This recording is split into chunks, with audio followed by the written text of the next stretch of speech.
Oui, là, il fait pousser les ongles. C'est vrai qu'il y a de très bons produits de, par exemple, Sally Hansen.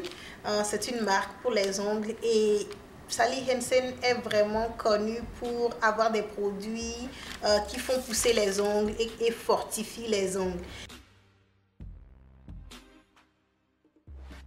Je vous conseille Sally Hansen bien sûr à acheter, mais un petit trick maison que vous pouvez faire, c'est de d'écraser de l'ail, d'écraser une gousse d'ail et vous la mettez dans votre vernis transparent. Et cette petite astuce est vraiment réparatrice pour les ongles, surtout pour les filles qui font beaucoup les ongles en acrylique. Par exemple, moi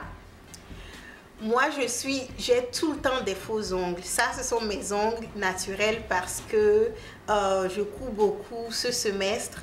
Donc, je suis dans mon dernier semestre de fashion design et on a présenté notre dernière collection en mars. Donc, je suis en train de coudre ma collection et je ne peux pas me permettre d'avoir de longs ongles. Mais quand je ne couds pas, j'ai toujours de faux ongles.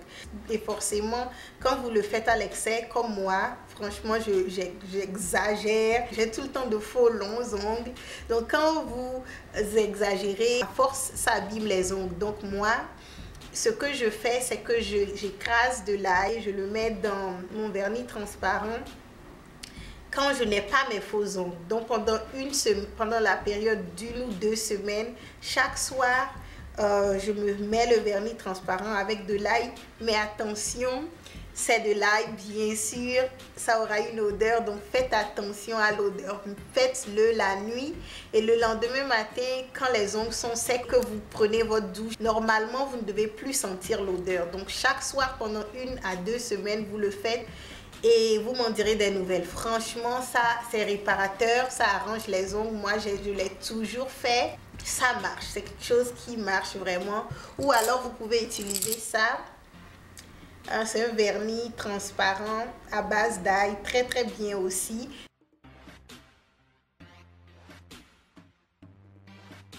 Ça a la même odeur, bizarrement ça a la même odeur, on dirait qu'il y a de l'ail frais dedans.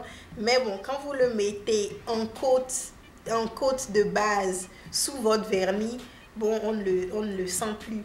Mais comme je l'ai dit, c'est très important de mettre votre vernis fait maison à l'ail. Vous le faites la nuit et vous le faites quand le chéri n'est pas là, bien sûr, quand vous avez l'occasion de dormir toute seule, quand vous avez votre petit moment à vous, votre petite semaine à vous, vous le faites.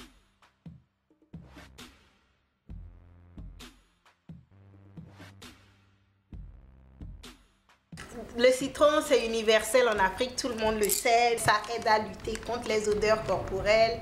Quand vous faites le ménage, le jour de la semaine où vous avez choisi de faire le ménage, vous mettez le citron partout et surtout sous les bras et dans les parties qui se ferment ou les parties vraiment qui n'ont pas la chance d'être à l'air libre, donc forcément ça crée des odeurs. Donc vous mettez le citron dans ce genre de partie là et voilà.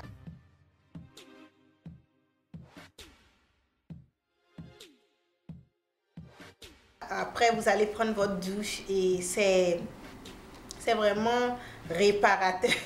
C'est vraiment réparateur contre les odeurs corporelles. Donc voilà le citron contre les odeurs corporelles.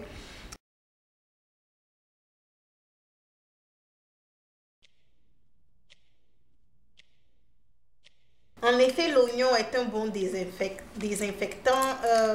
Ce que vous faites, c'est que vous prenez un oignon entier et vous le coupez en deux. Et vous mettez chaque partie, vous mettez une partie dans votre chambre et une partie quelque part cachée dans la cuisine ou au salon.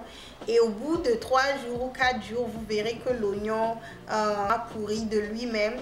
C'est parce que ça a absorbé les microbes et les bactéries en fait. Ça attire l'humidité de vos vêtements et tous les germes et tous les microbes dans votre chambre à coucher.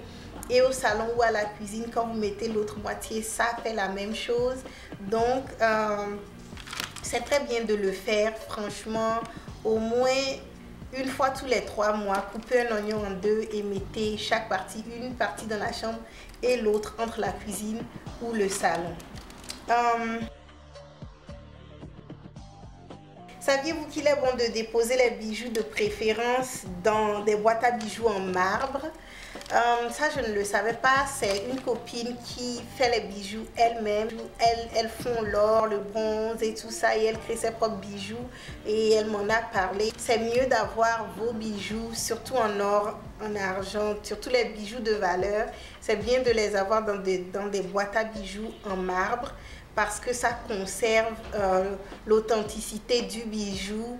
Et si vous avez une bague de fiançailles ou une bague de mariage ou juste une bague ou un bijou, des boucles d'oreilles très très chères qui ont une grande valeur, la meilleure manière de conserver les bijoux et leur authenticité, c'est de les avoir dans une boîte à bijoux en marbre ou un petit vase de décoration en marbre. Vous mettez vos bijoux et c'est très bien pour la conservation.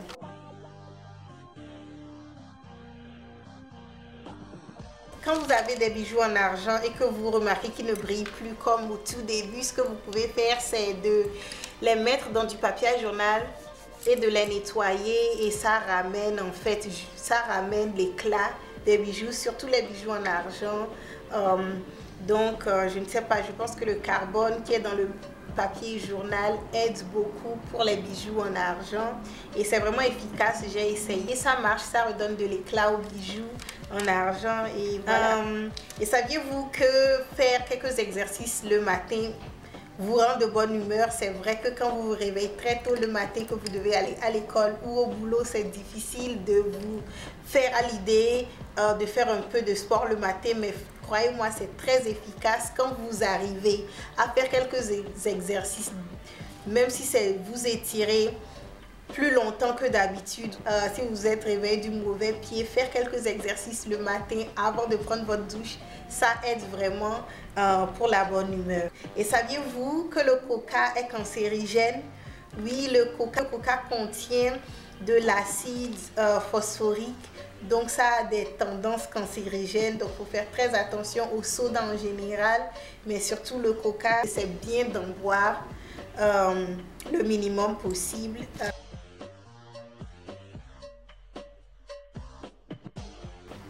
Donc pour purifier le sang, il y a le gingembre, l'ail, le piment et les feuilles vertes. Les feuilles vertes, il y a la laitue, les épinards, toutes les feuilles vertes que vous mangez sont bien pour purifier le sang.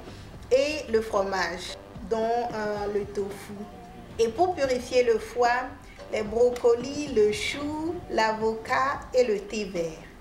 Pour purifier les reins, il y a l'oignon, le poisson, le poivron et les raisins. Et pour purifier les intestins, il y a le yaourt, les légumes et toutes sortes de fruits frais.